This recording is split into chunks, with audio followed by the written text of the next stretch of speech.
manager. And Maggie joins us on 105.9 The Zone ESPN. Maggie, congratulations. Good morning. Good morning. How are you? I'm doing well. Were you confident going into this competition that the Space Cowboys could win it all? Yes, I do believe we worked hard all year. We tested our engineering limits, and unfortunately, at the first test launch, we had failed, but we came back from that and built a brand new rocket and tested it, and we were definitely sure that it was going to be a winner. Sounds like somebody that's going to work for Elon Musk one day. We're visiting with Maggie DeLauder, Space Cowboys project manager, Bagley College of Engineering 2026 International Rocket Engineering Competition champs against 143 teams. Bagley.msstate.edu. Maggie DeLauder joining us. Maggie, where are you from? I'm from Vicksburg, Mississippi. Okay. What is your engineering major? I'm in industrial and systems engineering, and I'm a senior this year. Wow. Okay. Has the curriculum been challenging? Oh, yeah. They try to strive, to make it as much of a real world experience as possible. And when we try to get internships, it looks almost exactly like the same thing you would see in class. It's awesome. Okay, that's cool. Congratulations to you. All right, with the competition, how many months did y'all prepare for the 2026 International Rocket Engineering Competition, Maggie? Oh my gosh. So basically we start as soon as we end the previous year's competition. Okay. So when we won in 2026 in June, 2025, we ultimately started preparing for this year's rocket. So pretty much on the drive home, we just started, talking about it, designing things, and pretty much from June at the end up until about May is when we work on that rocket, get it completely solid and ready to go. And you mentioned that there was some, testing here and some hiccups and some challenges. Was it something, Maggie, where the team was like, hey, we didn't really fail. We're just going to learn and see what we did right and wrong and keep going? Was that the approach? Absolutely. Engineering is more of one of those things of it's not really a failure, but it's something that you can learn from. Yeah. So that's really the approach that the team took was, hey, the thing that we tried didn't work, so let's go back to the thing that we know works, or let's try something else. But ultimately it, worked out, and it was a really great learning opportunity. How many rounds or stages did you go through out there? Once you got to Texas and you started going through the competition, how many rounds or stages was it, Maggie? So do you mean like when we're launching? Or? Yes. Yeah. So the competition occurs over multiple days, at least for the actual launches. So we got out there on the first day, and we got there, I think, at 5 a.m., 6 a.m., something like that. And we were ready to go by about 8 or 9. But unfortunately, by the time we got in line to go launch, there was like a 6-hour wind delay because the winds were so high. So we didn't launch until like 1 or 2 o'clock. But we were still on the first day, and we were really fortunate because the next couple of days were completely rained out and definitely flooded out of the desert. It was crazy. Okay. When you saw things play out, how do they announce the winner? Like, walk me through when y'all knew. Is there a lead judge? How does it work? So there's multiple different criteria, at least for judging the competition. The largest factor of that is a technical report that we have to write that we are basically working on from the beginning of the spring school year until May. And that pretty much details every part of our design, what our thought process was, why we designed it the way we did, different things like that. Also, the launch factors in, so you have to hit as close to 30K as possible, 30,000 feet. That is the category that we competed in. And then you also have to run simulations. So we basically put this thing into a software that tells us how high the rocket's going to go based off of, the weight, how tall it is, how pointy it is, the different fin shapes that we make, the motor we put in it, all these different factors. We put that into a simulation, and it will tell us based off of our programming how high the rocket will go. So we have to tell them that, and how close the rocket hits to that estimated apogee versus the competition's set apogee is kind of like a criteria in that. But there's multiple different criteria. And it's judged off of two technical judges, and then also all of the judges come together to kind of evaluate all of the teams, and it's based off of a point system. Okay. That's incredible. I bet the celebration was pretty amazing too when you heard your name, right? Oh my gosh, yes. So unfortunately, we couldn't be there in person because they had to continue launching into Sunday. So they had a live streamed award ceremony. So we had to watch it live at home. And we got a few Space Cowboys together, and we were in our design room watching it. And first we found out that we won the category, and we were really ecstatic about that because this is the first time I think that we've won two competitions back to back, first place. And then at the end of it, they announced the overall winner, and we saw up on the screen Team 216 Space Cowboys, and we were like, no way, that's not real.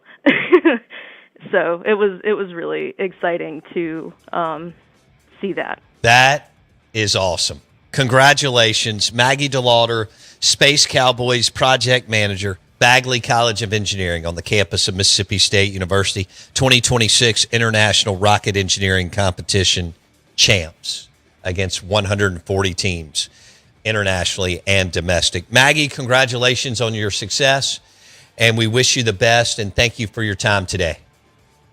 Yeah, thank you so much.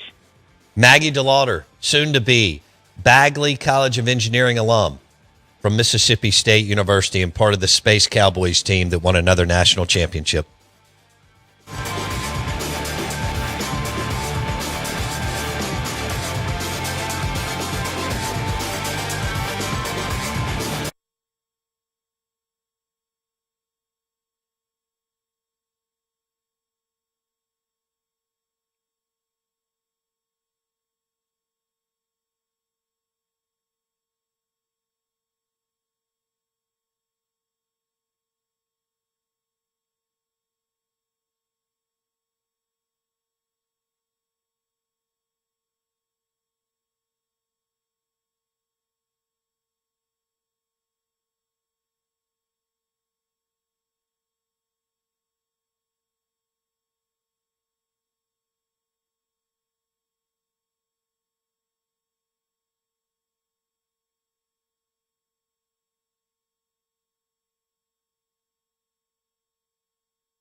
off the waggle.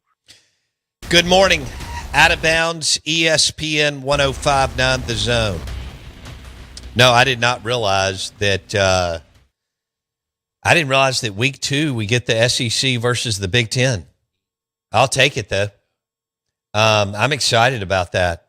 When we're looking at the 2026 SEC football schedule, week 2, you have Texas hosting Ohio State and Oklahoma going to Michigan. Can you imagine if the SEC loses both of those games?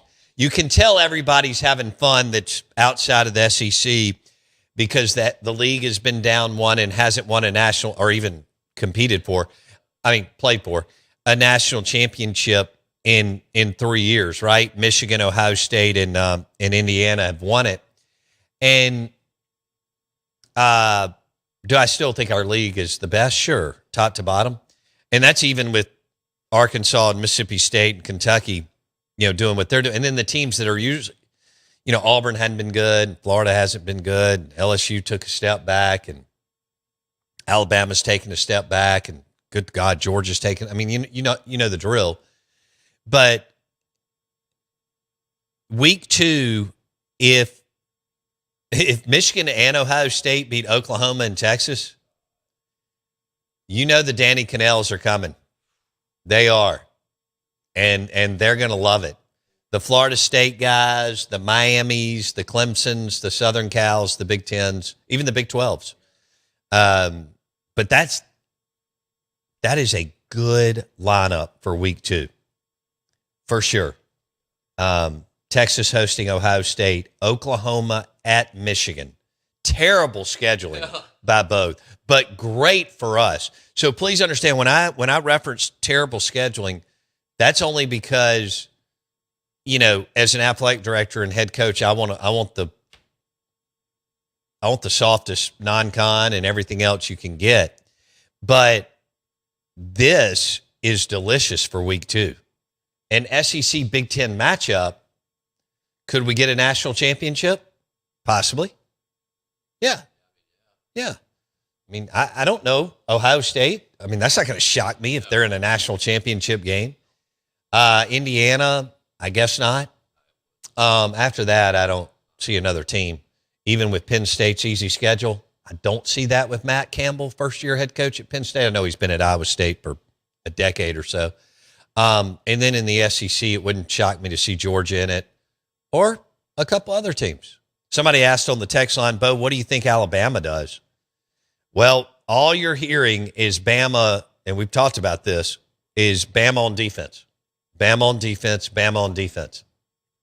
And they've got 1, 2, 3, 4, 5 games to break in their quarterback.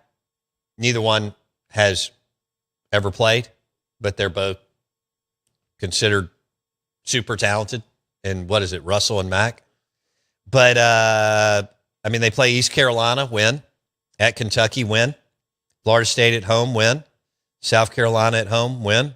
At Mississippi State, win. And then they get Georgia. So I absolutely think that Bama could go 10-2 and make, I don't think they're going any better than that, but I think they can go 10-2 and go to the college football playoff with that schedule. However, there's some challenging stuff after the first 5. Yeah. And those 3 in a row after the first 5 are brutal. Georgia at home, at Tennessee, A&M at home. That is a gauntlet. Oh. And playing at Mississippi State before Georgia, it's going to be a physical game. Right. So then you take a week off and you go to LSU. Then you go to Vandy. Jeez. Vandy's going to take a massive step back. Chattanooga, and then Auburn at home. Yeah, this schedule, 10-2. You have to go 10-2 with this schedule. DeBoer went to the college football playoff last year. They smoked Oklahoma after the first quarter and a half. Right. But then Indiana just,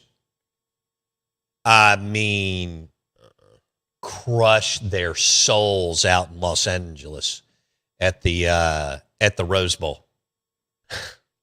They thumped them. And it looked like it hurt. They were hurting them boys.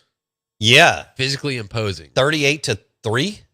Was it? Yes. I would have, in my lifetime, Oh, my God, lost so much money. even during the Mike Shula years, or Mike DeBose, or Bill Curry, I would have, No way. you could have said, Bama's going to play Indiana, and they'll lose 38-3. And this is when they were going on some hard times. Right. I'd have said, no way. No way. No way. Mm-mm. And Indiana beat them by 6 touchdowns. Not 1, not 2, not, sound like LeBron or something right. when he went to the Heat with Pat Riley. Oh. But 6 touchdowns, they got beat. Yeah, I could see Bama going 10-2. They have a really nice a path as you can have in this league with 9 games. They have a good one. Well, when Bama's been really, really good, and the Bama that we know, or at least remember that we know, they've always won on defense like that. They've won on defense, and all you're hearing about is committing to running the football, yeah. which they should. Yeah, good luck, everybody. I think Lane was on the podium 2 days ago, and he was having some banter back. Lane Kiffin, no kidding, right? There was some banter going back and forth between one of the LSU media. Sure. And this guy had run the stats that Lane's led the SEC in rushing since 2020. Wow. I think that's what it was. So, Even after the year after opting out of using his best running back. yeah. What was his name? Bentley. Ulysses Bentley? Ulysses. Yeah. Odd deal. Boy, they're still hurt. upset about that. But then he came back and went 11-1. Yeah. I mean, come on. What do you say? Right? Went to the playoffs. Greatest season in the history of Ole Miss football. Yeah. If you own a business there, you should send him a royalty check. Can you imagine? We talked about the Velvet Ditch. Hey, Finch and Kelly, my man doubt. Patrick Kelly's, Yeah. he's made a lot of money off Lane Kiffin. No doubt. Winning football games. That's great. Ain't no question. That's the way it's supposed to be. Right. Love a perfect storm. Keith Carter was- made the greatest hire in the history of college sports in Mississippi, and we've had some good ones. Yeah. We've had some good ones. But he made the greatest hire. Who's second on that? Who do you have up in your head at least? There have been a Byrne hiring Mullen is second. Okay. And Where do you is whoever hired Polk up here? yeah. I mean, right? I don't know who did that in the 70s, but whoever hired Ron Polk, Schaefer hired Mike Bianco. Yes. There's one. That's a really good one. But Byrne hired both Mullen and Cohen. Dang. Mullen took Mississippi State to #1 in football. Cohen took Mississippi State to the championship series in baseball. That's ridiculous. So Keith Carter, Kiffin, Byrne, Mullen. From there, you got good coaches. Sure. The Sherrill hire, Tuberville hire. Yeah, but Polk hire, Bianco hire. you're talking about revolutionary hires. You're talking about guys that went to College World Series. Right. Richard Williams, Yeah. Final Four. Yeah. the only men's Final Four. No doubt. At the Power Four level in the state. You remember who hired him? Who? Richard Williams. It was Scott. Charlie Scott. They went back-to-back Charlies before Templeton took over. I think that's who it was. Bob Boyd was let go or allowed to step down, and they really couldn't find anybody to take the job. What? So this is mid-'80s. Oh, yeah. Okay. Mississippi State and Ole Miss have no money. Right. They're not winning in basketball. Bob had come close. Okay. And he had won 18 or 19 games before the tournament got expanded. He would have gone to the tournament had it been expanded, okay? Okay. This is when he only played like 27 games a year or Right. something. He went like 18-9. I don't remember. Anyway, he had Cal Patrick Wells and I think Ken Harvey. I don't know if Chauncey was there yet. But anyway, the point is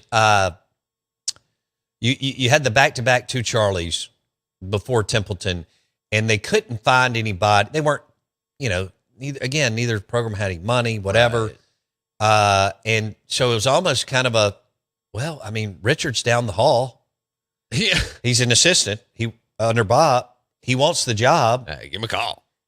Let's just walk 10, 20 feet down the hall and hire him. And that's what happened. And then he went on to do unprecedented things by winning the SEC championship over Shaq and Chris Jackson, and then going to a Sweet 16 in 95 and a Final Four in 96. Oh, you're not being facetious. You're being serious. I'm being dead damn serious. That's awesome. Yeah. That is cool. Yeah. Yeah, walk down the hall. Yes. Wow. That's what happened. That is cool. And it led you to a Final Four? And then he went to a Final Four. Well, that parties. Yeah. Big time. Yeah. Wow. And look, Ole Miss, Skip Burtman passed away a few days ago. Yeah. Ole Miss, the reason why Ole Miss baseball is what it is, Mike Bianco learned from Skip Burtman. Yeah.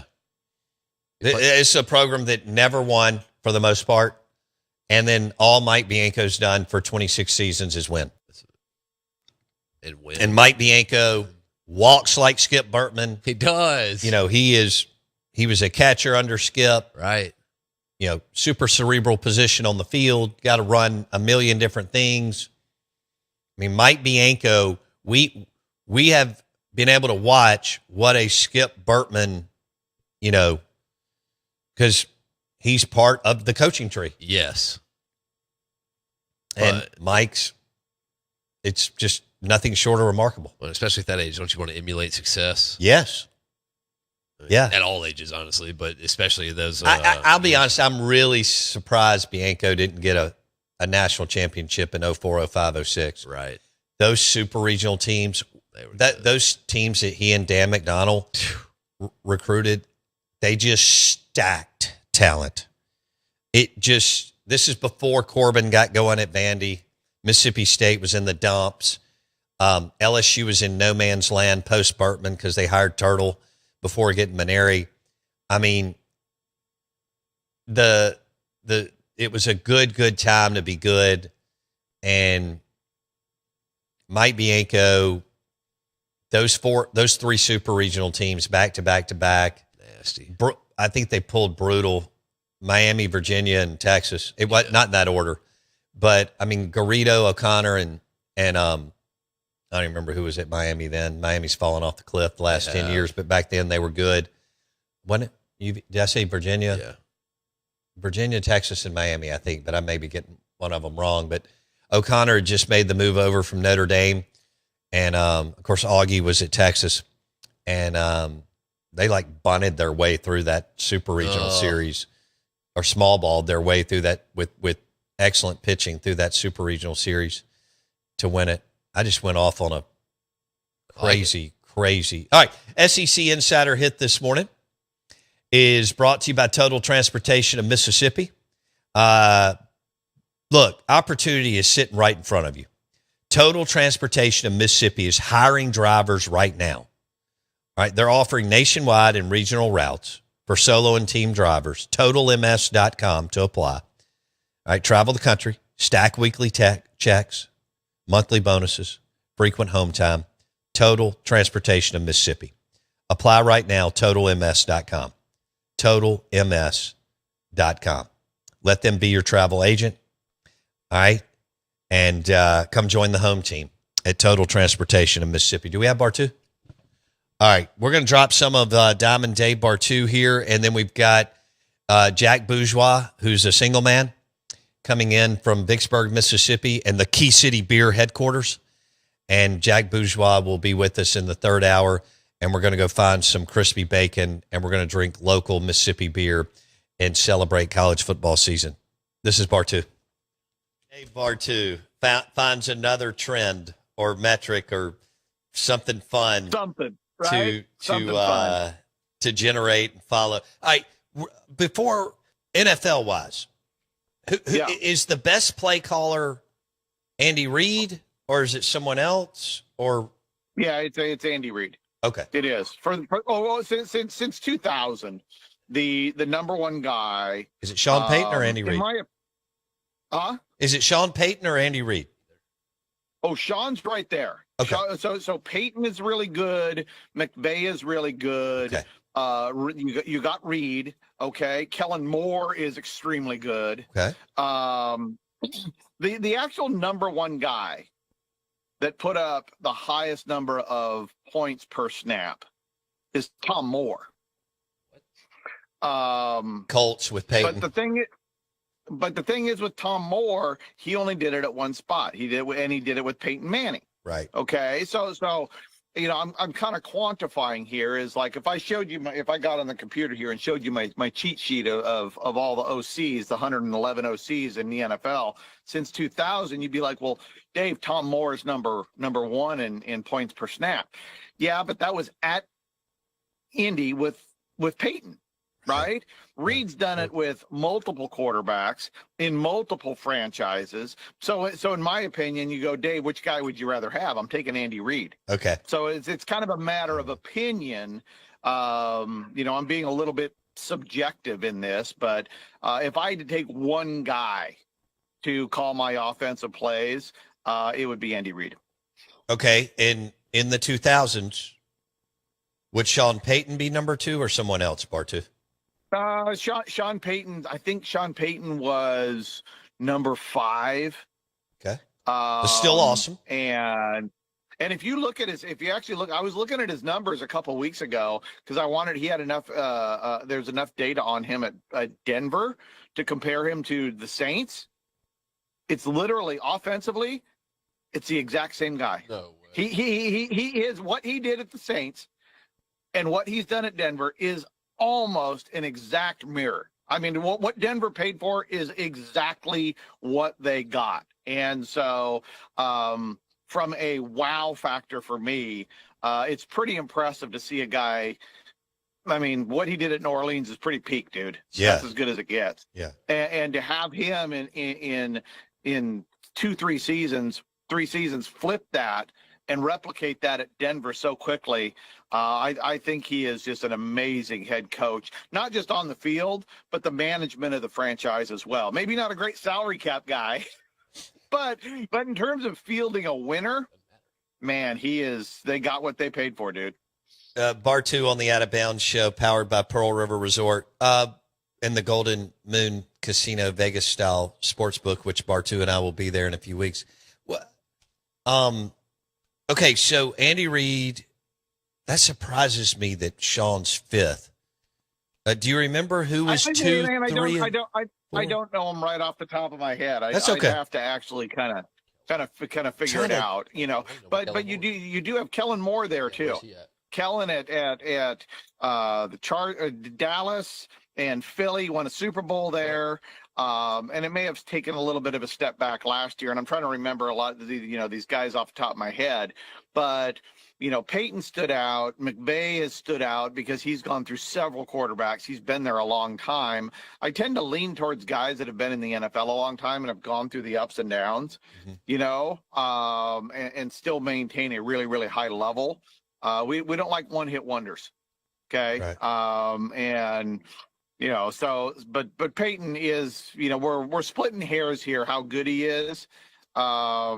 He's easily top 10 in the NFL since 2000, easily. Right. So, how you and listeners and, fans want to split it up, that's up to them. But yeah, he's as good as it gets for the dollar.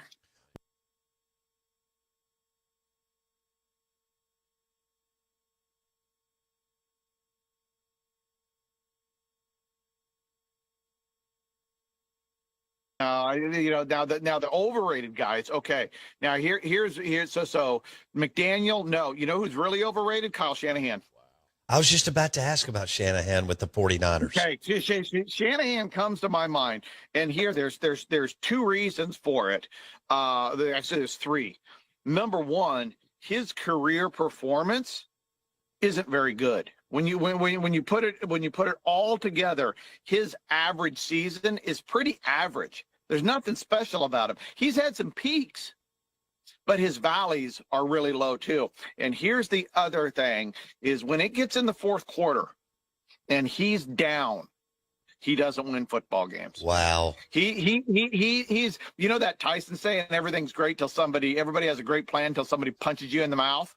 Okay. You punch Kyle Shanahan's offense in the mouth, he doesn't recover. He is one of the worst in the last 15 years at recovering when you get punched in the mouth. So, and his offense, yeah, he could generate some offense, but overall, you have him for 10 years, it's going to be pretty average. It's just not as impressive as the buzz says. I'm sure he's a football genius. All of these guys who make it at the NFL, no football. The worst guys, no football, but the buzz around him relative to the production on paper, I don't see it. All right. So I'm trying to think of some other guys in the 2000s that got super hot. Matt LaFleur's been around a little while with Green Bay and before.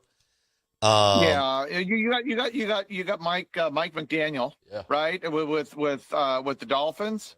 Yeah. And now he's with the Chargers. That's going to be fascinating. I think that is, he's put up really good numbers at Miami. The question is it portable? Did he do it for a few years and regressed because the offense was sliding, right? It was going down. It was regressing. It wasn't on an upward curve. But still, his numbers overall as a whole, any NFL team would take that over a 3-4 year period. Okay. But again, we got limited data, so we kind of gotta not be too far over your skis on a guy who's only done it at one spot with one quarterback. Bartu on ESPN 105.9 The Zone. Who was the guy that was under Dan Campbell, offensive coordinator, and then he went to the Chicago Bears? Yeah, Ben Johnson. Ben Johnson. Yep. There's another one. He did great at Denver, and he immediately flipped the Bears. So he was highly portable. And turn that offense around quickly. So you can see, you go through some of these younger guys with a lesser profile, their numbers are as good or better than a Sean Payton as a whole, but Sean Payton also did it for 15, 16, 17 years. Right. Come back and talk to me about Mike and Ben and all these guys when they have a decade plus of NFL under their belt. It's hard to maintain. Mike Leach protege, Cliff Kingsbury. Do you have enough on him, Bartu? Yeah, I do. He's really good.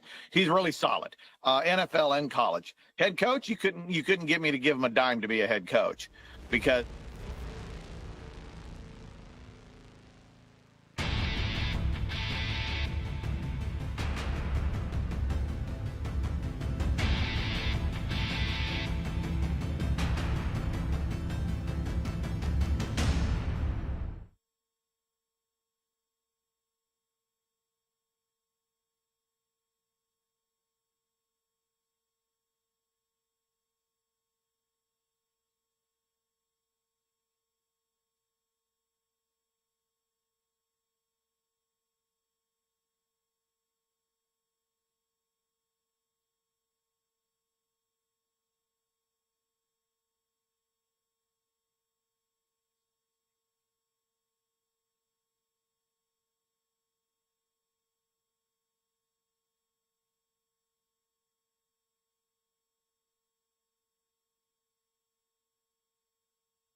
WRKS Pickens Jackson. All systems go. Live from the Whiskey 61 Lounge inside the Bank Plus studio. This is Sound Warning. Live in the studio. It's the Out of Bounds Show with Bo Bounds. Streaming live worldwide on the Out of Bounds radio app. And on your radio at ESPN 105.9. All set?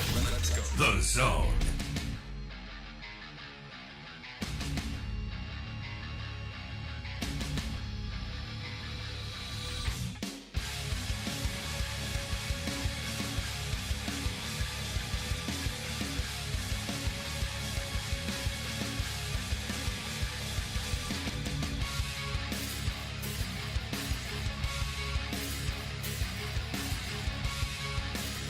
Ooh. Good morning.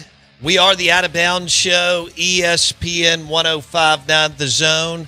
Martin's in Livingston.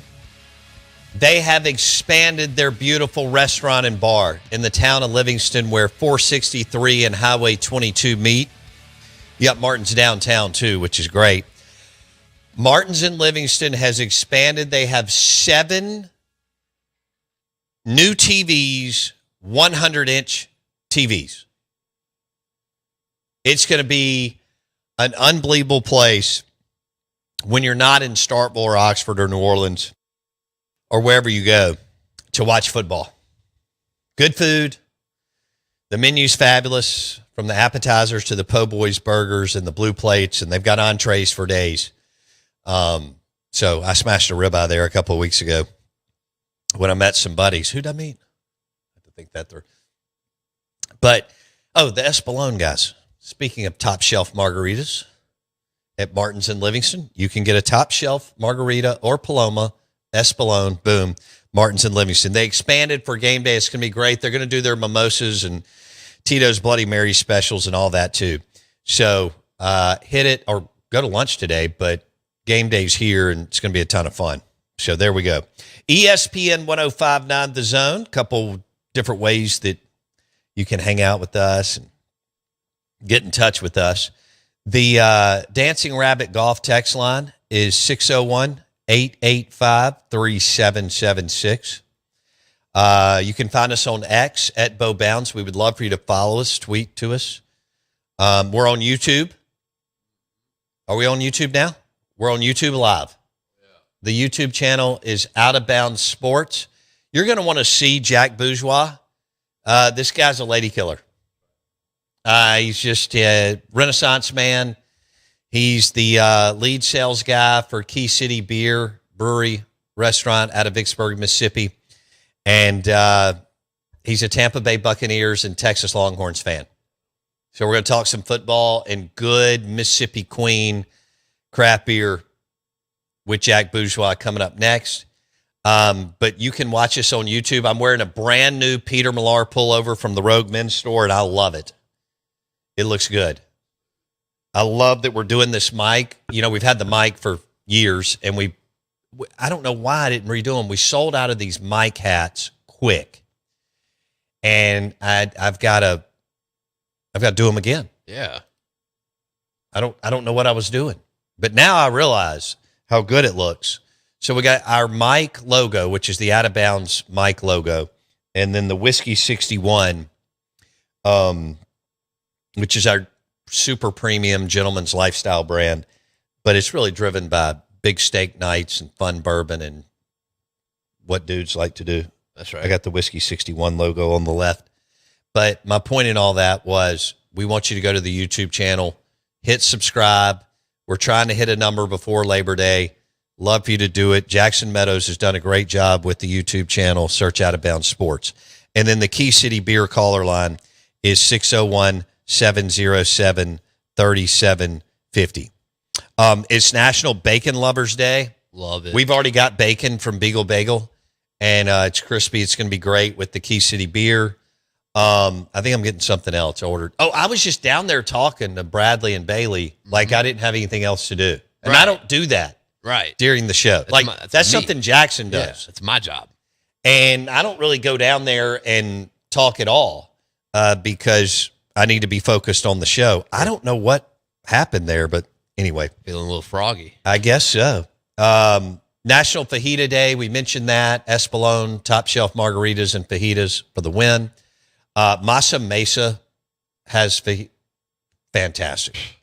In the Eastover district, we had Derek Emerson on. I'm telling you, their craft tacos and craft burgers in the Eastover district, Masa Mesa, they're fabulous. Get the smoked black beans or whatever Derek does with. I don't know. Things are good. But y'all know if you've listened to the show, I love black beans. I love them in soups and salads and all kinds of high-end Tex-Mex, right? They do something that's fantastic. It's also National Chocolate Pecan Pie Day. I don't know where you're getting that. Sounds very good. I don't know where you are either, but that is right in my wheelhouse. I love pecan pie by itself. Yes. I love anything chocolate, just about, but dessert. You combine them, I'm in. Oh, you combine desserts, I'm in no matter what. Yeah. Somebody asked me, Bo, what do you expect from Oklahoma at Michigan? Right off the bat, I expect Michigan to win the game. It's in Ann Arbor. But I expect it to be really close. I would think points could be at a premium. Just the way Kyle Whittingham plays and the way Brent Venables play. Now, I understand this is John Mateer's second year to start. Yeah. Venables has been, like we've talked about, like a lot of defensive-minded coaches are. He hasn't been able to get the offense figured out since being at Oklahoma. Sure. They were not good on offense last year. They didn't look good. They didn't look like they had any rhythm or knew what they wanted to do. No. I expect Mateer to be better. Mateer's built like a freight train. Well, if he's going to be, I mean, and saying that he's going to be, it wasn't just him. I don't think he had a lot of good things going on around him. No. Their defense was awesome, and I expect under Venables for them to either be really good or awesome while he's there. So that gives Oklahoma, look, defense travels, and it's going to give them a chance to win. If Michigan still had Sharon Moore, I'd say Oklahoma wins. But Kyle Whittingham is a hell of a coach, so I give Michigan a slight edge in week 2 in Ann Arbor, Oklahoma at Michigan. That's fair. Because Michigan still has players.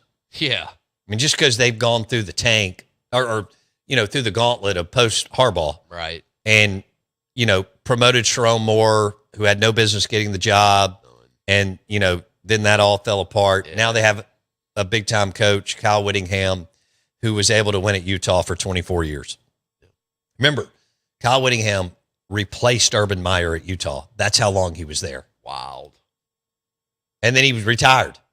Yes. And then what happened? Michigan made a run at Kalen DeBoer. Greg Byrne wrapped him up for $77 million. Well, Penn State and Michigan didn't just kick the tires. They were trying to get him on the plane. That's crazy. And kidnap him and get him to Ann Arbor. Byrne wrapped up Kalen DeBoer, and it worked out for me. Not that Kyle's better than Kalen, but there's no telling where they could have gone. They were able, somebody somewhere, give Ward Manuel credit, who was just run out of Michigan as athletic director, give him, everything was kind of in, what are we going to do here? Kalen DeBoer is not coming to Michigan. Right. And they get Kyle Whittingham. That is a good hire. That was incredible. He may not win it, but they're going to be good. He's going to have better players. In Utah, he had some good players. I mean, he went and got them. They had some good players. And he was G5 and P4 while he was there. Right. Early G5, G6, whatever. Now, then P4, the last, whatever. I like Kyle Whittingham. He's a better head coach than Brent Venables. But Brent Venables is a phenomenal defensive coordinator. That could be one hell of a game, but it could be the first one to 20. Right. Yeah. Which I'm great with a game that 2017, 20. It doesn't have to be 40-35 for me to enjoy the game by any stretch, and that's not what I'm saying.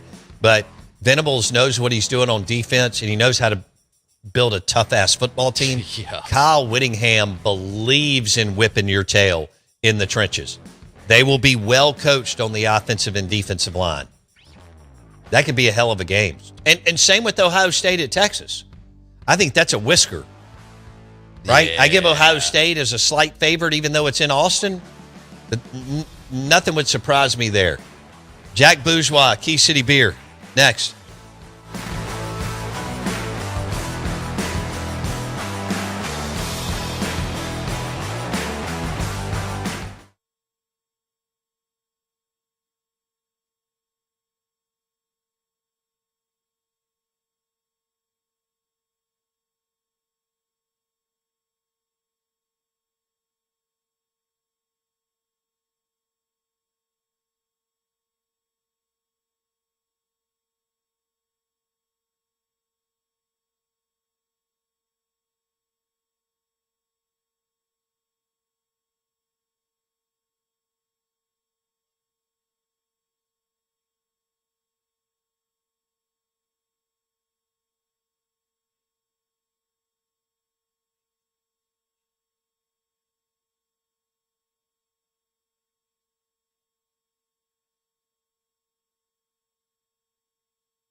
Why are we rocking so loud?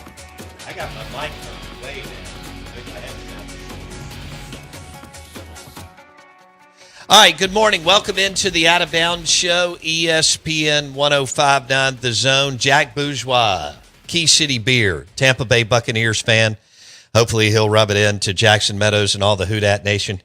Not that I don't like the Saints. I just love some banter and trash talk. And obviously Tampa Bay is a much better franchise right now and has actually been going to the postseason. And I don't think they're that good, but they're in a great division to win, right? And Baker Mayfield's we'll ask Jack Bourgeois here in a second.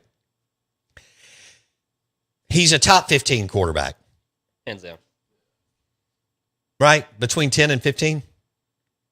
Baker Mayfield? Yeah. I mean, he actually leads the league in the last 3 years in touchdowns. So, Okay. you know, I would put him up there. Mike I'd say Evans. if you got surrounding Chris talent. Scott. Okay. I think last year was a wash. We never had our starting 5 offensive linemen. Not one game of the year did they have their starting 5.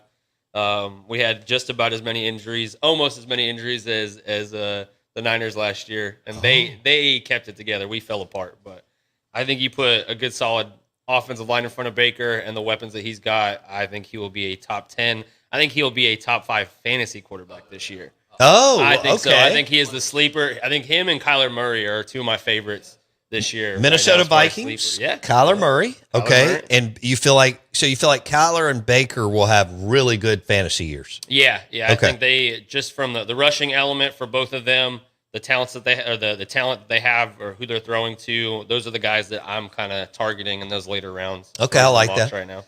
Jack Bourgeois, Key City Beer out of Vicksburg. We're sipping. So we may be some of the first ones. Yeah. But Bourgeois brought us some Prost, which is their Oktoberfest. And this is what I told Jack during the break. When he brings this, it first of all, the beer's great. Thank you. You and the team. I get no credit for it, but Well, that group does a great job. But the beer's fabulous. Key City Oktoberfest, they call it Prost. But it says to me, Jack, that football season is here, my man. When y'all roll this, when you hand me one of these. Isn't that beautiful? it is. I want you the second I take a sip of this, it feels like fall's almost here.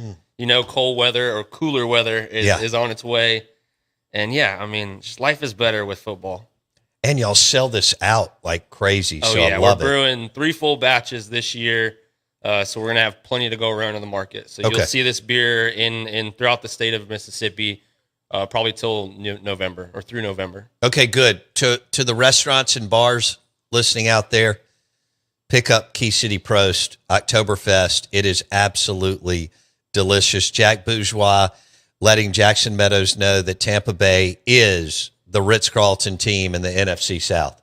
I mean, it's not saying much. You know, No, we could win it at 8-9, but I think 10-6 or 10-7 will probably be it this year. Oh, I think you're right. No, I think that's all it'll take. 9-8 or 10-7 is going to win the NFC South. Yeah, it's not saying much. We'll see what the Bucs can do in the playoffs, but yeah, we're gonna be better than the Saints, I believe. Okay. I feel good about saying that. The injury prone Is John Mateer at Oklahoma the Baker Mayfield of college football? Why? Okay. All right. Just checking. Who's better? Are you do you have confidence, Jackson, in Tyler Shuck? I mean, are you sold? Let's call it I'm not. Cautious optimism. Okay, that's fair. I ain't seen enough. It's looked good. He's looked good so far. You can't knock him. No. Most of it was, broken plays. Right. A lot of it was really bad. They played a lot of really bad teams, a lot of really bad defenses. I think most of those defenses in the last 5 weeks were bottom 5, bottom 10 defenses. The Bucs didn't look. But he did what he was supposed to. The Bucs he let him run for 3 rushing touchdowns in that Rain Fest game that we had. It was a torrential downpour. Oh. So I mean, he's Do got you the watch grit and every the moxie. minute of Tampa Bay Buccaneers football? Yeah. I mean, Are you sick about it? I stood up 2 feet in front of my 70-inch TV on Saturday to watch the preseason game. Yeah, I love that. I'm twisted. I'll never not be a football fanatic. I'll never not be invested or or Okay. watch it like a scout does. Like it's ingrained in me. Well, you had an NFL analytics company, and you've talked about that. So you're that into it. Oh yeah, I love it. Hardcore. I mean, just from the players that I scout, just as fun. I'm not even doing. You love the NFL draft? Oh yeah, I'm obsessed with it. I mean, Last time you were in, you started talking about stuff. I was like, I mean, I listened to, all these guys, McShay and Bugler and all the guys Matt throughout Miller? the year. That's my And guy. I love listening to their like. I'm not gung ho a lot of sports podcasts. Yeah. But there's something about NFL and because we do so much SEC. Yeah. And when McShay starts nerding out on prospects, I'm like, this is incredible. He's telling me how many leg hairs are on his calf. Right. I've got to fill that void during the off season. Is really what it is. Right. Like I don't play much video games anymore, but when I get really desperate, I'll pick up Madden just so I can get the feel of football again during the off season. But yeah, ever since I was a kid, I was watching, what running backs the Bucs are going to draft this year, who should they take, and watching YouTube highlights. Was Allstott one of your favorite players as a kid? Oh yeah. I mean, Okay. I literally had Derek Brooks? I had the 3-bar face mask that Mike Allstott and John Lynch wore, and yeah, I was number 40 one year for football. Ward Dunn? Yeah. Had to be Oh yeah. hero. I mean, I loved Ward Simeon, Dunn right? at Florida State. That team is what made me become Okay. a Buccaneers fan. Okay. Then when they changed the uniforms, I think it was that 98, 97, 98. That's when they felt like a new team, and True. they definitely needed fans. Because they look like creamsicles, and then they changed the. Still love creamsicle. Yeah, I like it when they throw back to John McKay in 1981. We should have last year. We should have had that for the full year. Hold on, I'm thinking here. 1, 2, 3. Who went to Sylvester Croom was at Tampa Bay, but I don't remember who the coach was. How did he get there? I'll think that through. He was a running backs coach forever in the NFL before getting hired at Mississippi State, but he was at Green Bay when he got hired at MSU. Jack Bourgeois, Key City Beer, on the Out of Bounds show, ESPN 105. I know. Hold on. Ray Perkins replaced Paul Bear Bryant. Okay. And it didn't work. I mean, it just wasn't going to work, right? Following a legend. No. And he got out of there to go to Tampa Bay. Smart. Right, I think, and took Kroom with him in that staff. Anyway, that was back when I'm older than Bourgeois and Straight Funk. When I was growing up, the Buccaneers were like the Saints. God awful. Right. It was unbelievable how bad y'all were. And then all of a sudden, man, the last 26 years, y'all have gone to the playoffs, a running ton of and won two Super Bowls. I mean, you were actually so well built that John Gruden couldn't screw it up. And then he found a way to screw up that roster. Well, he did afterwards because he's an egomaniac like Jimbo. He's a Jimbo. They're both mirror guys. They won championships, but they're not that good. But then when Brady and what was the dude's name? The coach? Oh, Bruce Arians? Yeah. Oh yeah, Bruce. He was the offensive coordinator at Mississippi State twice, I think. Bruce. Jay Meadows. That's right. Once with John Bond, with Emery Ballard, and once with Jackie Sherrill. But I think I have that right. Bruce is a trip, man. I'd love to hang out with him. One of my favorites. You got to hang out with him. Yeah. So Jason Light sent the entire Buccaneers coaching staff. So it was Todd Bowles. It was Chuck Pagano was with them. Chuck? Yeah. You're talking about a good coach. I got to buy the entire Bucs coaching staff plus Chuck a round of beers. They came to our event, but then cool. They asked for a private table, so we got to shake their hands and introduce ourselves and stuff like that. But gotcha. Yeah, I met Jason Light years and years ago at Indy. Invited him, and he at the combine. Yeah. I've had quite a few beers with him before. He's my guy. I need to send him some thank you beer for. I want to have some beers getting the Vita deal done. And you do. Yeah, definitely. You said that shit. I've said that a while ago. You got to ship several 6-packs down to him. He'll hook you up with tickets. I know. All right, we'll be back in a second. He's a busy man. Jack Bourgeois, Key City Beer. The Prost is out. It's their Oktoberfest, and it's delicious.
Oh. Dead presidents printed on paper. Cash money. Good morning. Welcome in. Tampa Bay Buccaneers superfan Jack Bourgeois, also lead sales guy for Key City Beer out of Vicksburg, Mississippi. They've got a restaurant and bar in Vicksburg. Beautiful place. If you're in that area, go for lunch or dinner. They do some brunch on the weekends, and the beer is fabulous. We've talked about their rock star lineup over the years. Their big dogs are Key City, Mississippi Queen, Mr. Sippy, Mi Vida, and I guess Curse. Yeah, Death on Two Legs is our number one seller in package. I just went through all the beers and didn't do Death on Two Legs. Sorry. Yeah, it's all right. You're not the IPA guy. It's all right. It's all That's right. That's you. I appreciate you liking everything else that we do. But yeah, we've got a core lineup of 6 beers. We've got a few seasonals. The pros just came out. But yeah, Mississippi Queen, Death on Two Legs. They kind of reign supreme, especially around here in our home market of Jackson, Mississippi, Sure. Vicksburg, Mississippi. So the Mississippi Queen is, it's a blonde ale. It is super translatable to the light beer drinking audience of Mississippi in this 100-degree weather that we're dealing with right now. Exactly. Mississippi will forever be a light beer drinking state, so you got to cater your beer to that audience. And Mississippi Queen definitely does that. Light, easy drinking, finishes with like a fresh bread kind of biscuity, I like unripe that. strawberry, little sweetness on the back end. Ooh. It is very approachable, very drinkable. And then with all of our beer being gluten reduced, we pay to get it tested. It would probably be considered gluten free, but to earn that badge, you have to test every batch, which we just don't make enough money to do so. No. We are a pretty small outfit. But yeah, that Mississippi Queen just hits home with that gluten reduced. It lowers the calorie count, lowers the carb count, and just kind of helps make that a little bit more drinkable. So that bloated, heavy craft beer feeling that everyone associates with craft beer, especially in the South, we've kind of eliminated that. So all of our beers are a little easier drinking. Yeah. You can have, 1 or 2 more than you normally would consume. That can be dangerous with that 9.5% Death on Two Legs. Everyone has learned their lesson in drinking that beer, but it's one of our pride and joys. I love this. There it is. All right. Key City, Death on Two Legs. What a great name. Jack Bourgeois, Tampa Bay Buccaneers superfan on the Out of Bounds show, ESPN 105.9 The Zone. Mississippi? Oh, crisp, clean. Pilsner? Your honey to do, mow your lawn beer. Yeah, it's a easy drinking lager, German style Pilsner. I think that is my all-time go-to, especially in this heat. Okay. You can drink that outside. You can drink that on the lake or on the golf course. Yeah. And it won't hurt you. Okay. We need to get Jackson Meadows outside. He's pasty white. And what I said this morning is he makes Nicole Kidman look tan. I'll take him out on the river with me next time. Yes. We'll go out to Buffalo. Take this guy. Where at? Take this guy outside so that he can get some vitamin D. It's not going to hurt him. It might. Why? It won't. Come on, man. You don't want to go no. camping out on the river? The river's the river will hurt me. Sun won't. No, I'm talking about the Buffalo River. Oh, There's no okay. gators and you actually can see clear. Okay, I thought you were talking about. Ooh, yeah. I don't get. Where's- the I Mississippi like one. that. Where's that? We just did. It's Buffalo River's in Arkansas, Okay. like in northwest Arkansas, about an hour and a half north of Little Rock. Is it awesome? Oh my God, it's incredible. That's dope. Crystal clear water, big giant rock bluff outcroppings. One of the prettiest areas I've ever been to. To me, it rivals Yosemite. And I grew up. Yosemite was my backyard. I grew up, in California, and it's one of the prettiest areas. I think Arkansas is a close number 2 for me right now. Buffalo River. Buffalo River, Arkansas. If you haven't, you Northwest can go Arkansas. float. Yeah, you can go float sections of the river. I think there's 153 miles in total. But yeah, you can do 10-mile sections at a time. Wow. They have outfitters that literally that will valet your vehicle down to the bottom for you. What? So yeah, Nice. yeah. So they'll literally drop off your canoes where you're at. They will take your vehicle and put it down at the bottom for you. So it's literally a zero hassle. I have my own canoe, so we do all that on our own. But Because you're a Renaissance man and you're Jack Bourgeois with Key City Beer. I'm outdoorsy. Right. Yeah. Okay, so you went to the Buffalo River in Arkansas. Yep. How many? Were you, a couple days? Yeah, we were out there for 4 days. Okay. Yeah. So I think Do you sleep Thursday in a to tent Sunday. or a cabin? So I usually tent it. We like to rough it. We stay right on the water. This guy's like Dave Bartu. Yeah, I'm not doing it anymore. No, See, I have a I like a cabin with Glamping. water and a shower and a porch, a wraparound porch, I understand that. and a grill, and that's He's glamping. yeah. I understand it. As you get older, the roughing it just becomes less fun. You want a little more luxury. You want to be able to kick back, relax, So you be clean. But you throw up a tent.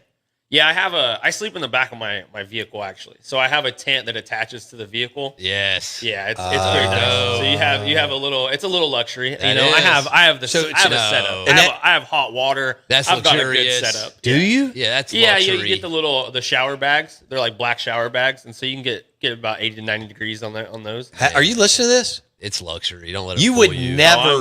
never do this. Ah, man, I've already done it. I already told him about this the other day. Where I'm buying or building a camper van, so I'm upgrading a little bit. I'm gonna be roughing it a little less. I think this next year. Nice. Yeah, I think that's the goal. Okay. And Jack Bourgeois, Key City Beer, we're sipping on their Oktoberfest, Key City Prost. Delicious. When does this hit the shelves? Oh, it's already out. It's already It's out. been out for About about 2 that. weeks now. Okay, great. Yep. I think you can find it at Barley's Beer Barn. Boom. Saltines will be picking it up. I love saltines. Definitely Pig and Pints. I go in. got it. I go in there Yeah. and get a. Well, you and I ran into each other at Yeah. lunch, and we didn't even plan it. But I go in there and I hammer their gumbo, and I always get the lady knows I get a Key City Mississippi Queen. Yeah. She looks up Key City Mississippi Queen or Key City Me Vita, and she knows. Polly and Zach are awesome. Yeah. They're great. All of their staff is. I like their very, very their good restaurant's with got us. a really cool vibe. Yeah, I love that. The I old love- elementary school, Yeah. converted between that and Dueling Hall, and I they've was- been one of our best accounts. I bet. For our listeners, Saltines has Key City beer. So does Martin's in Livingston, Kessler Prime, and many others. What was I going to say? Oh, I almost put the studio right across the hall from. Oh yeah, Saltines wasn't there at the time. Yeah. I get you. In fact, that may have pushed me over, but we were inside the 5 of me putting the studio in Dueling Hall. Oh wow. Yeah. That would have been cool. Yeah. But I mean, I love this. It worked out. Yeah. And this is close to, at that time in my life, this was kind of my house here in MRA. It's, you know, the drill. You streamline your life. I didn't want to drive around for 10 or 12 years. Anyway, my point in that was Oktoberfest is at Saltines or coming to Saltines. Coming to Saltines. Okay. Yeah, we made that placement the other day. Cool. With Zach and Polly. Nice. But yeah, you should be seeing it. I'll be in the market all day today, pushing that product. So you should be seeing it just about everywhere. I know they've got it at the corner markets and Sullivan's right now in cans. Nice. Yep. Okay. What? Let's ask the most important question. Are you still single? Sadly, yeah. I think we can just give up on that. Okay. So, what are we looking at as far as age? Someone in between 25 and 45 years old? Let me guess how old you are. How about this? Plain and simple, and this is the big downfall. I am 36 years old. Okay. And I still want children. And in this state, that is the biggest ask or the hardest thing to get across. Plain and simple. Anyone my age here in Mississippi has been done, had their kids. Yep. Oh yeah, we're early. There's something about I think third and youngest marriage and third and youngest pregnancy. Wow. 50th and singles. 50th Okay. and single rate, 50th and single per capita. I am a kind of a data expert, so my brother was giving me a hard time, and I at least had to back up. I know it's me for sure; it's definitely me. But right. on top of that, it doesn't help being here in a very small state. All right, so ladies, not to trash the state because I do love it. I love Mississippi. Anybody between 25 and 45 years old that's single, has their blank together, which I don't know what that percentage would look at. And It's getting slim, buddy. Jack Bourgeois is a single man, and he's also the fearless leader of Key City Beer on the streets. And you can find it Fleetway Market and all the restaurants that we mentioned. Hit them up. Death on Two Legs, Mississippi Queen, Mr. Sippy, Me Vita, Curse, and they just rolled out Prost, which is their Oktoberfest, and we're sipping on it, and it's delicious. Now let's go to football. 'Cause Jackson's been real surly this morning on football. He's real negative on the Saints. Yeah, it's I their would fault. be Yeah, no doubt. after the Olave news and then the Jordan Tyson news. Well, It's not looking good for the Saints right now. I mean, all you had to do is look at it. And Alvin Kamara's gone. He's gone for a month. That's not the worst thing that could happen. That's true. I He's mean, 33, and you got I'm ETN. targeting Travis Etienne and fantasy. ETN's nasty. Yeah. And, fresher legs. I mean, Man, Kamara's still going to get his touches. 1,400 yards He's throughout the still- last 3 seasons. Yeah. Etienne's nasty. he's a solid running back. No doubt. First 1 through 3, he can play all 3 downs. I agree. But I like having Kamara back there. well, yeah, you always want another option. Gives No you, question. I mean, he's dangerous still. Yeah. He'll be a great number 2. He'd be a great Yeah. decoy. A great and number he's 2. been out of his prime for a while. Yeah. Maybe the decoy of all decoys. In fact, I can't believe he's Still there. what is he now? 32ish, 33? Yeah, right around. Saints are loyal to their They guys. They are. I mean, That's a fault. That's fair. Yeah. I mean, because To a fault. Cam Jordan's still there, and he's 48. Yeah. I was surprised that they Don't get me brought wrong, him back, he's but he's Well, a hell of a football They're player. going to give him every dollar to make sure he retires there. They're not going to the let Bucks him are go the Bucks are the same way. I'd I rather get it. you be loyal to a fault than I think I would. I don't know. I mean, don't know. than to disown or have that type of locker room. Well, I how think you good want are the that you want players? that family environment, so you take care of your own. Sure, I get that. And I think that's the way when you How have good are those. the players in the locker room? I'm being loyal to a fault too.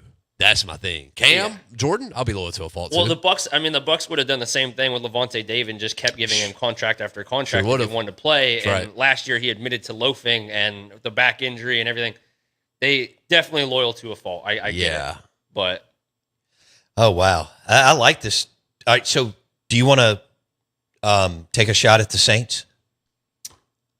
They're not even on your radar anymore, are they? Why Kind of would like they? Ole Miss I fans think with they're Mississippi still- State football. Even if the Saints do not consider us their biggest rivalry, the Bucks We don't. consider the Saints the biggest rivalry in the Who's that say division. more about?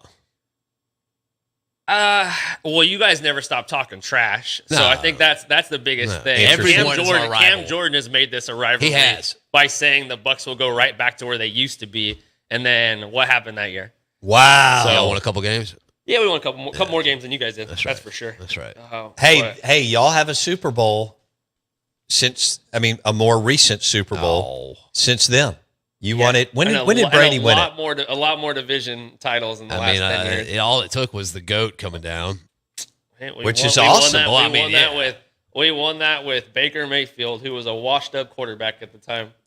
The league? You talking about the Super Bowl? Oh no, I'm talking about division title. Yeah. Oh yeah. Yeah. Yeah. We won enough. We got our Lombardi. I'm done. We don't care anymore. Fragile offensive line. Doesn't matter. Fragile wide receiving. They're all floor. soft. So who do you have number 2 in the division? So you have Tampa Bay winning. Yeah, it. I would say who's number probably 2? the Panthers. No, But the Panthers are right now on a turn. The Panthers have lost a bunch of starting offensive linemen. I saw that. That's not looking good for them. No. But they added Devin Lloyd in the offseason. They loaded up this year. They added more talent. They added more prime upper echelon talent than any of the other teams did. Yeah, but Bryce is I think still the Bucks just have 5'4". some sleepers that they took. Al-Qadim Muhammad. He's good. Alex Anzalone. Hey, There's quite a few guys under the radar former guys Saint. that are going to be studs. for the Bucks Anzalone's this year. great. I Would love you him. be surprised if Haynes King eventually takes Bryce Young's job? Why would you? No.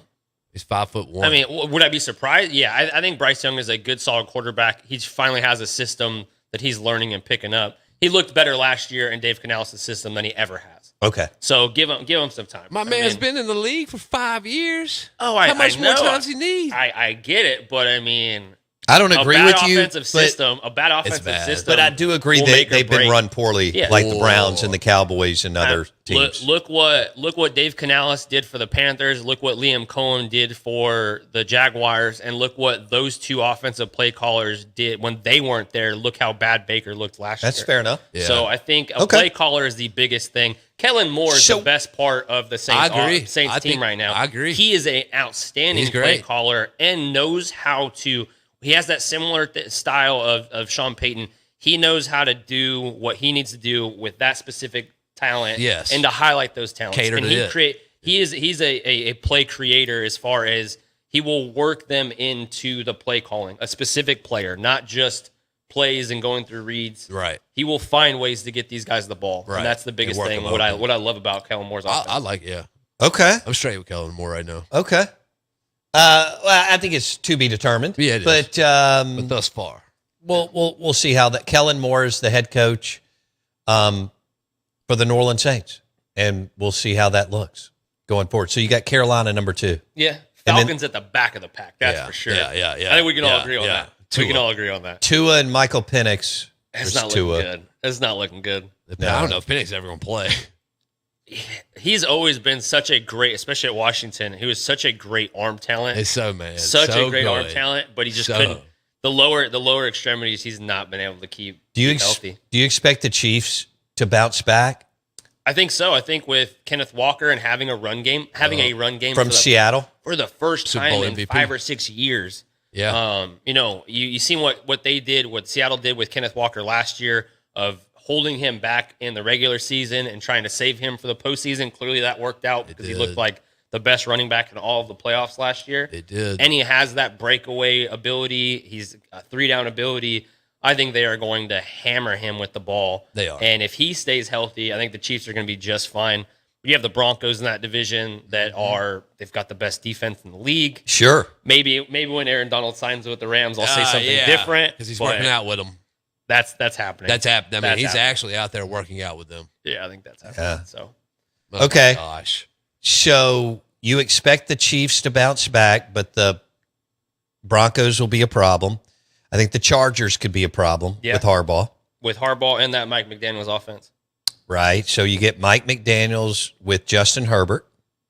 Okay. Giving Mike McDaniels a quarterback for the first time in his college or his Right, coaching because career. he's had Tua down in Miami, Yeah. which has been a disaster. And before that with the Niners, I mean, making do with Jimmy G. And That's right. And yeah, he made Jimmy G look good. That's I mean, right. you have to think about that. What happened to Garoppolo? Who knows? He retired. Oh, that's right. Did he get some major injury or something? No, He's a I think pretty boy. he might have had a shoulder injury last year or something along the lines of that. But I mean, he's doing pretty well for himself. Yeah. I think he'll be. Does Buffalo take a step back with Joe Brady? Wow. No. I think we keep saying it, but I think this may be Buffalo's year. Yeah. I do. Again. Did the Ravens take a step back with Harbaugh going to the Giants? No, I think both parties needed a reset. Okay. Minters is an insanely talented He defensive is. coach From Seattle? Yeah, and that they needed that because if you look up and down the roster for the Ravens, at least defensively on the defense side of the ball, it's stacked. Yep. Stacked. They have probably the deepest roster defensively than any other team in the league right now. Okay. First round exit in the So they playoffs. should have been way better. And once they started towards the end of the season, that defense finally got it together. But talk about those two safeties and the linebacking core, the cornerbacks. I mean, their edges are the only concern, I guess, would be the edge rushers and Mike Green. But then you Right. have Trey Henderson that they just signed. Yeah. Phenomenal. So Great okay. ball It's- player. I think the Ravens are in for it. We'll see what happens with Lamar in playoffs because that's always a different story. First round. Right. Yeah. So I Lamar's gotten a pass where some quarterbacks have not. oh yeah, I think Interesting where that- Josh I Allen, think- where Josh Allen gets buried. Hammered. So Lamar he's kind of Teflon. He doesn't get Well, buried on his postseason performances, but other guys do. It's I think that, and again, I think that had a lot to Peyton do Manning with got a pass for years. The Harbaugh's team kind of got stale, and if you look at Fair enough. it was still. that type of offense, the Greg Roman offense, I'm trying to think of who they had this last year as their coordinator. Todd Monken. Monken. Yeah, it was Monken. He's Yeah. now with the Browns. And Monken is a good OC. He is. But I think once you eliminate half of their offense as far as Lamar's running game and Right. you make it one-dimensional, it Right. makes it really hard. And if you're in the playoffs, you're going to be a top defense. They always are. Yeah. Statistically, that's one of the easiest traits to come across, unless you have the Browns offense. You know, like Right. if you're a top 10 defense, you're going to be in the playoffs. That's usually how it happens. Shout out to NFL Chuck, which we may have to go see him at Rowan's, get a cheeseburger and a Key City beer. And all right, so that was a good NFL hit. Jack Bourgeois, Key City beer out of Vicksburg. They just rolled out their Oktoberfest, Key City Prost, and it is delicious. You won't find a better Oktoberfest on the market. You won't. Now, you may find one as good, but you won't find one better than what this crew does. We just poured a Key City Mr. Sippy Pilsner, and this is Jack Bourgeois' favorite as far as go-to. Mississippi Queen's light, too, but the Pilsner's perfect for the pool, back patio, river, Buffalo River in Arkansas if you're Jack Bourgeois in a tent. That's right. And so on. All right, we got a couple of minutes here. What else? Is there anything else I want to hit NFL-wise? What about a surprise? Let's do this. What about a surprise team? Surprise team. That was kind of out of the blue. I do think the Raiders are going to be better than people give them credit for. Fair enough. Definitely. Kirk Cousins can play. They're brutal still division with the Chiefs, Broncos, and Chargers. But I think they're going to be. They may have the biggest climb. I mean, obviously they're the first pick, but I do think that they have the biggest plus minus and win rate. I mean, I'm going to say my Bucks, of course, because they're just going to be so good with that defensive front this year. Todd Bowles is your coach? Yeah. Okay. Watch out for the Giants.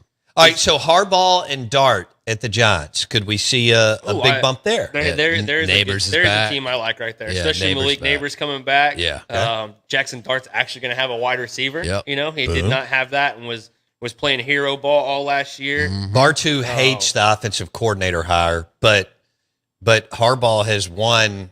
Oh, was it Nagy? Yeah, it is Matt Nagy. I never really liked his offensive play calling. He just threw him under the bus a couple months ago. Rightfully so. What about the Colts? But Harbaugh, I think Harbaugh is a good enough coach to kind of at least play puppet master for that offense and still have. It's going to be hard to not be good. Right. I think they're going to be a pretty good team. And Malachi Fields coming from Notre Dame last year is already making plays this last weekend. Okay. See Jeremiah big Love 6'5" wide receiver. Oh, Jeremiah Love hurt. You saw that? With Arizona. Yeah, hate that. Like bad? It didn't look very, very good. High ankle sprain. It rolled it. It was another hip drop tackle that didn't get called. Yeah, I don't even know why put it in if you're never going to call it. Oh. All right. Yeah. Go buy Key City beer at Fleetway Market. Go buy it at Sullivan's Corner Market. And then restaurants and bars, Key City Beer. Lunch today brought to you by Martin's in Livingston, and they have Key City Beer at Martin's in Livingston. Jack Bourgeois, thank you, buddy. Thanks for having me. See y'all tomorrow.